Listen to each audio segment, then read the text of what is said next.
The day began like any other inside the bustling British morning show studio, but no one could have predicted how quickly it would turn into a career-defining catastrophe.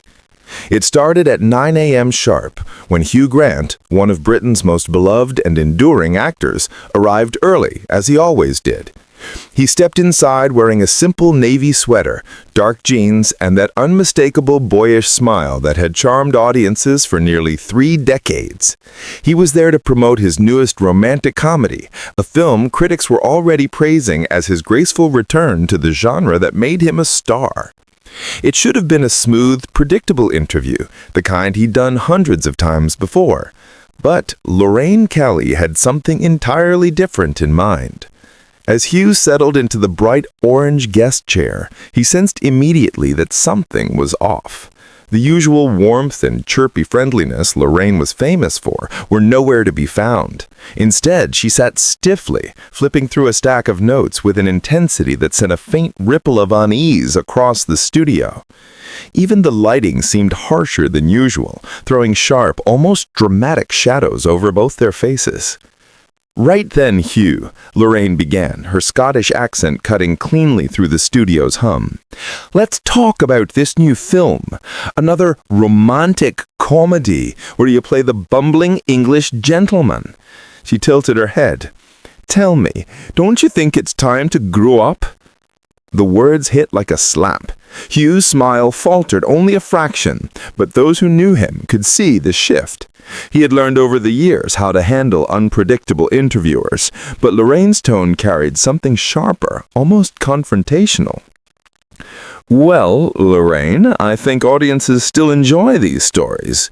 They're hopeful, and sometimes, in a dark world, people want to believe in love and second chances." Lorraine leaned forward, her eyes narrowing. "Who? Or is it just that you're simply too lazy to challenge yourself? Let's be honest. You played the same character for, 20 years? When was the last time you truly stretched yourself creatively?" Around them, crew members exchanged uneasy glances. This wasn't the light morning chat they had prepared for. The cameras continued rolling, capturing every tightening muscle in Hugh's jaw. "That's rather unfair," he said coolly, but edged now. "I've done plenty of dramatic work, independent films, television dramas. Just because they don't receive the same media attention doesn't mean they don't exist." Lorraine scoffed loudly. "Those little vanity projects. No one watches those. You make them so you can feel better about yourself. But in the end, you always crawl back to the same predictable roles. Honestly, it's almost sad." The word lingered between them like smoke. Hugh blinked slowly, absorbing the insult. He had handled harsh critics before. He had weathered scandals, but never had he been openly belittled on live television during what was supposed to be promotional work. "I'm sorry," he said quietly. "Did you just call my career sad?" Lorraine shrugged, pleased with herself. If the shoe fits. "You're 58, Hugh. Isn't it time to stop playing the lovable fool?" The studio fell silent. Even the production assistants froze, sensing a line had been crossed. Hugh's hands, resting on his knees moments earlier, curled into fists. "Everyone thinks that, do they? And now you speak for everyone?" "I speak for viewers who are tired of the same old Hugh Grant performance. People want authenticity. They want actors who take risks. They want someone who can actually act, not someone relying on their looks in a tired, stammering routine." That was the breaking point.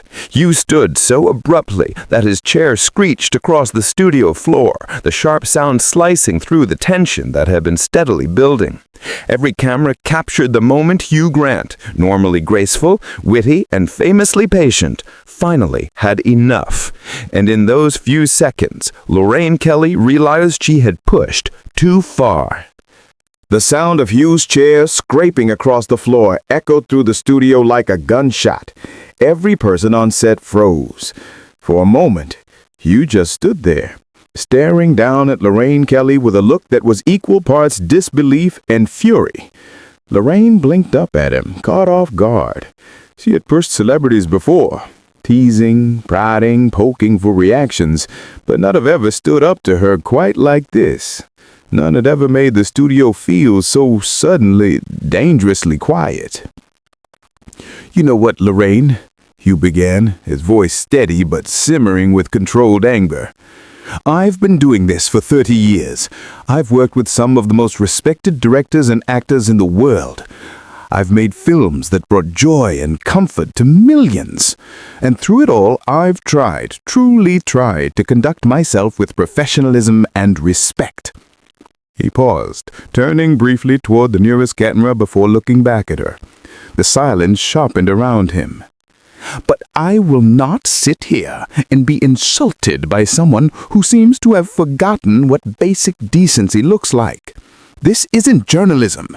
It isn't even entertainment. This," he gestured toward her with a measured sweep of his hand, "is cruelty for the sake of ratings." Lorraine's confidence faltered. She had expected Hugh Grant to laugh it off, to be charmingly self-deprecating, to play along with her increasingly abrasive style. Instead, she found herself facing a man who had finally reached the end of his patience. "Oh, come on, Hugh," she replied, forcing a laugh that sounded thin and artificial in the tense stillness. "We ask tough questions. We challenge our guests. That's what makes good TV." "Good television," Hugh repeated, eyebrows lifted, incredulous. "Insulting your guests makes good television? Calling their life's work sad and pathetic makes good television? If that's your definition of quality, then we have very different ideas about what matters."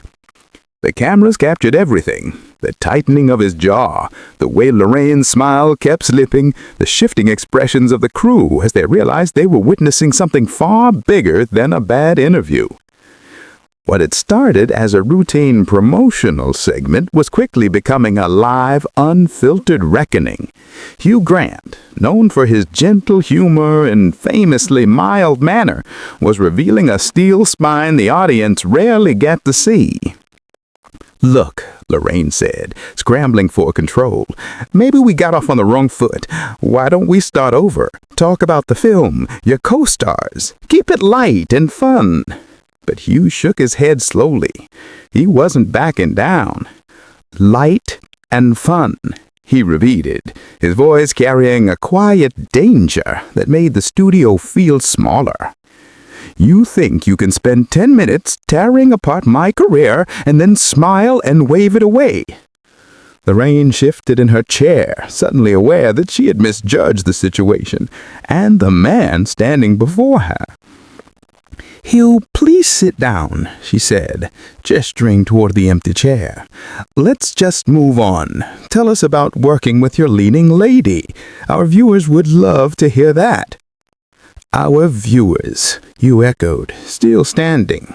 His tone sharpened. "You keep talking about what viewers want, what they think, but have you actually asked them? Or do you just assume they share your appetite for meanness?" Around him, the crew remained motionless. Camera operators kept filming, but their eyes betrayed the shock of watching Lorraine Kelly, the queen of morning television, being dismantled live on her own show. "I'm not being mean," Lorraine protested weakly. "I'm being honest. People expect honesty from me. They trust me." "Trust? You think people trust you to ambush guests who come here in good faith, to mock their work, to call them pathetic? That's not honesty, Lorraine. That's bullying. Bullying with cameras." "Now you're being dramatic," she snapped, her composure finally cracking. "Actors, always so fragile. The moment someone challenges you, you fall apart. Maybe that's why you stick to those safe little romantic comedies. You can't handle real criticism." A collective inhale rippled through the studio. Even Lorraine seemed to realize she had gone too far. But Hugh only smiled, calm, almost amused, and somehow that expression was more unsettling than anger. "Real criticism?" he said softly. from someone whose proudest professional achievement is making celebrities uncomfortable on morning television. The silence that followed was absolute, and it was clear to everyone watching. Lorraine Kelly had finally pushed too far. "Tell me something, Lorraine," Hugh said, turning back toward the host with an unsettling calm. "What exactly qualifies you to judge anyone's artistic choices?" Lorraine's cheeks flushed, a deep, mottled red. Her fingers tightened around the stack of cards in her hand. "I've been in television for 25 years, she snapped. "I've interviewed prime ministers, actors, authors, everyone. I think I know a thing or two about entertainment." "25 years of what, exactly?" Hugh replied, his tone polite but razor-sharp.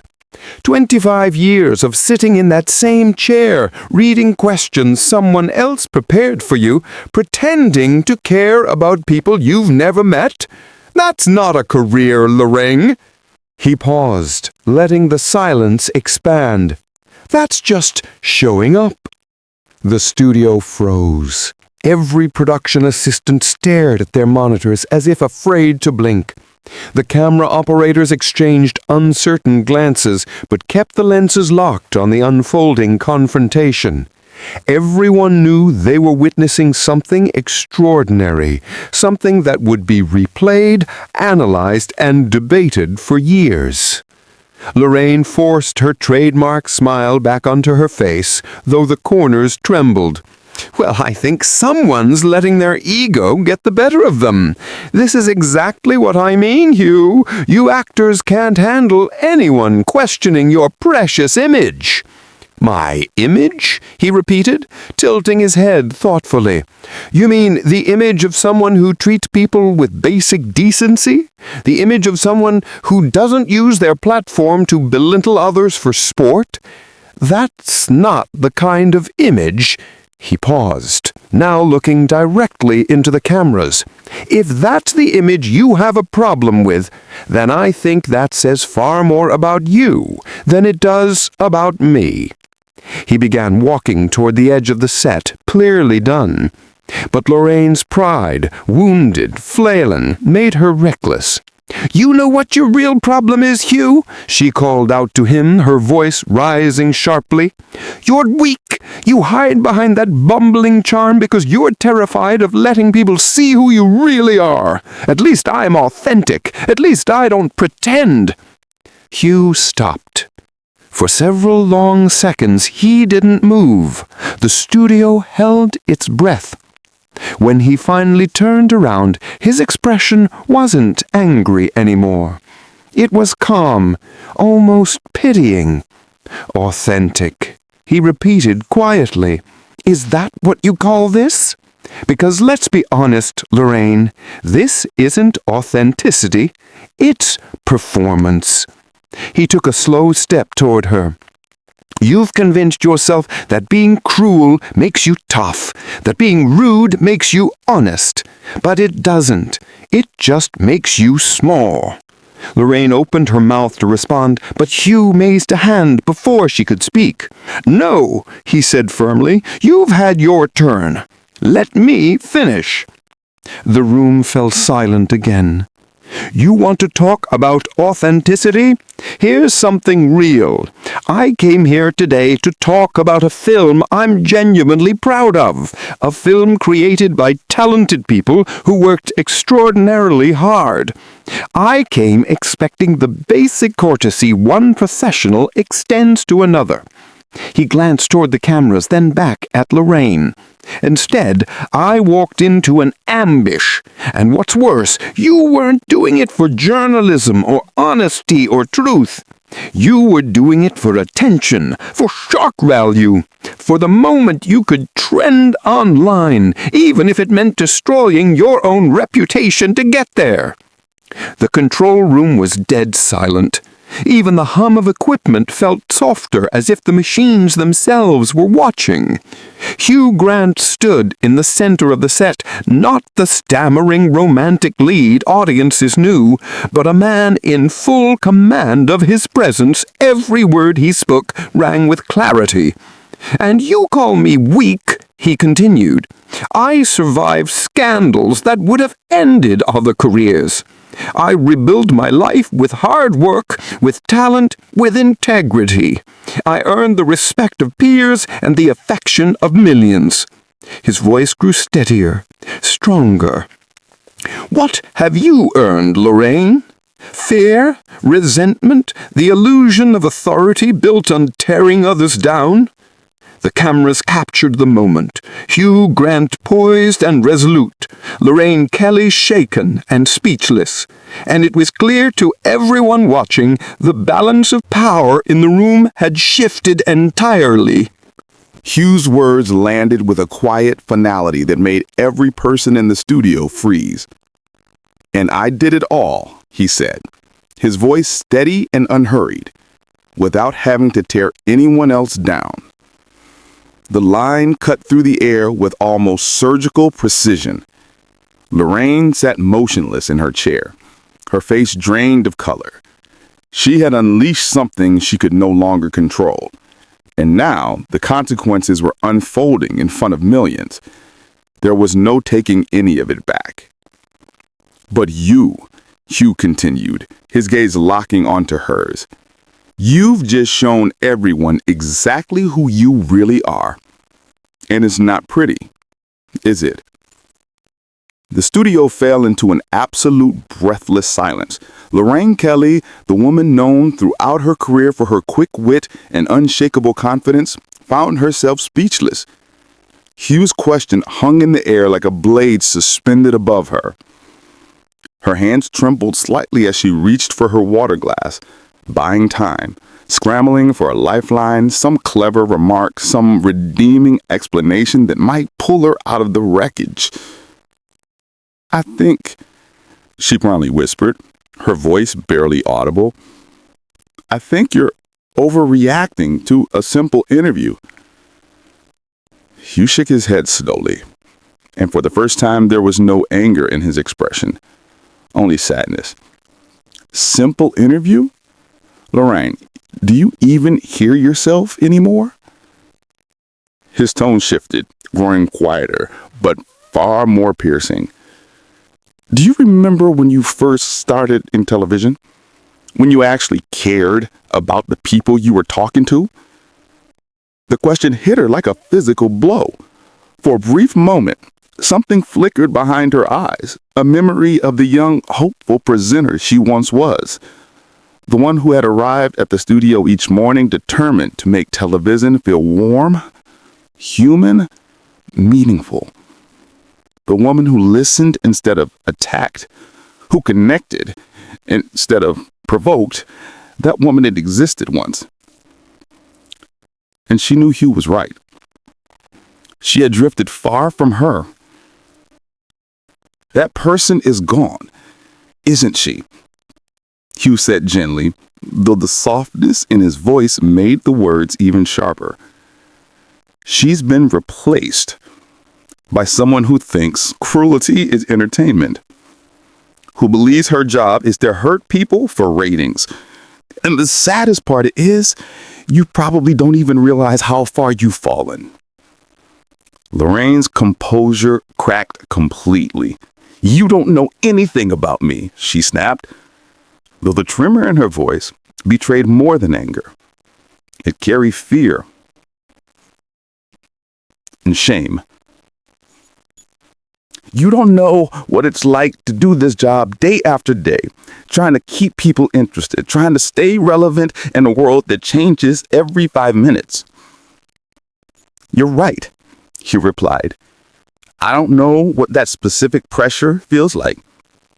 But I do know what it's like to face criticism, to have people question your choices, to wonder whether you're still any good at what you do."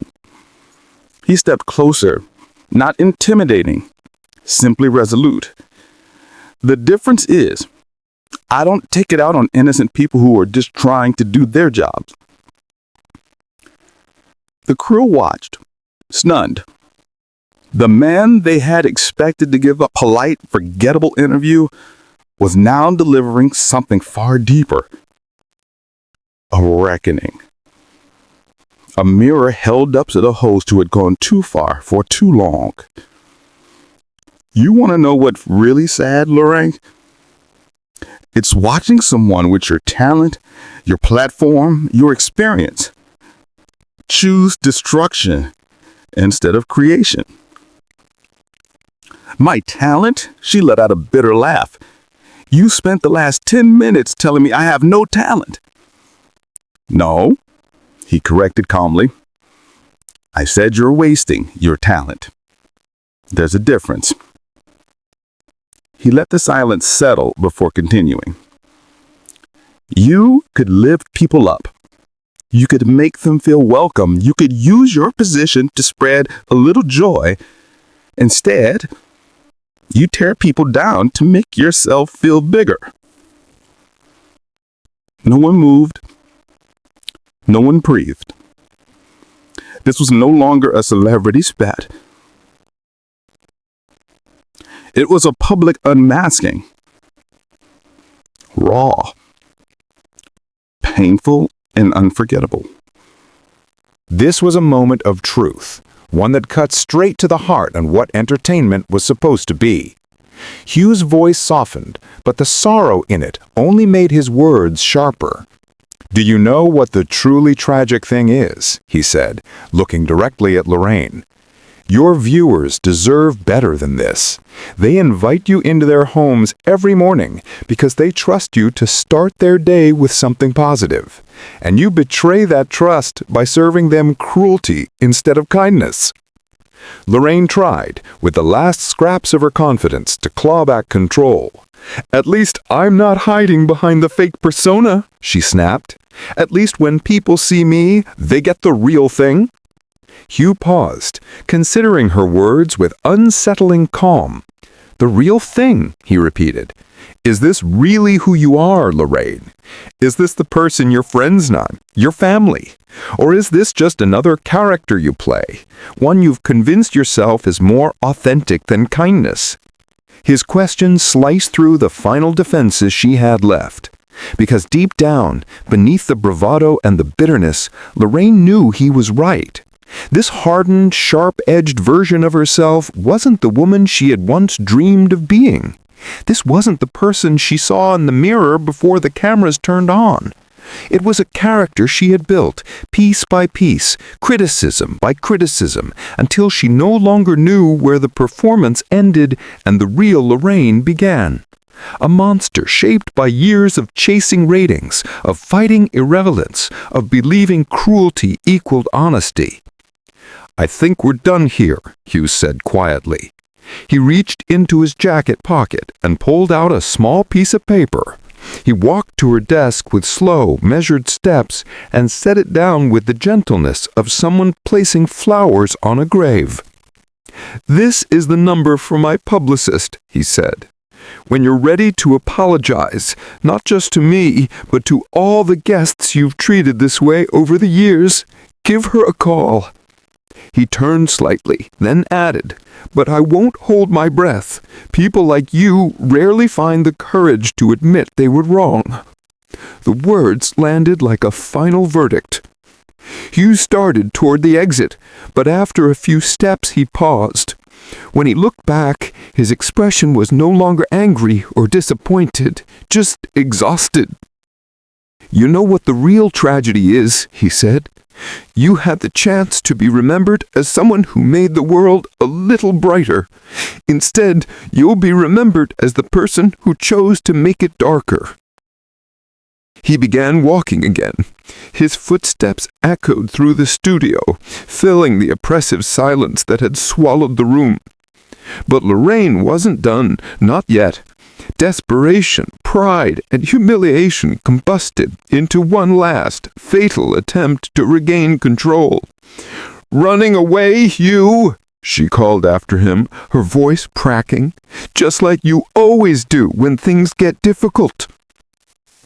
Hugh stopped. He didn't turn. For 5 long seconds, the longest of Lorraine's career, he stood perfectly still. When he finally spoke, his voice carried the weight of absolute finality. "No, Lorraine, I'm not running away. I'm walking away. There's a difference. Running implies fear. Walking implies choice. And I choose not to waste another moment of my life in the presence of someone who has forgotten how to be human." And with that, Hugh Grant walked out of the studio. Behind him he left a shattered host, a stunned crew, and a moment that would be replayed and discussed for years. The cameras kept rolling for several seconds after his exit, capturing Lorraine Kelly sitting alone at her desk, staring at the slip of paper he had left behind as though it were a summons or a sentence. In those final moments, as the reality of what had unfolded began to sink in, viewers saw something they had never witnessed on morning television. They saw a bully realize that her victim had become her judge, her jury, and her executioner. They saw someone who had built her career on making others uncomfortable finally understand what true discomfort felt like. And in the silence that followed Hugh Grant's departure, they heard something else. The quiet, unmistakable sound of a reputation dying, one word at a time.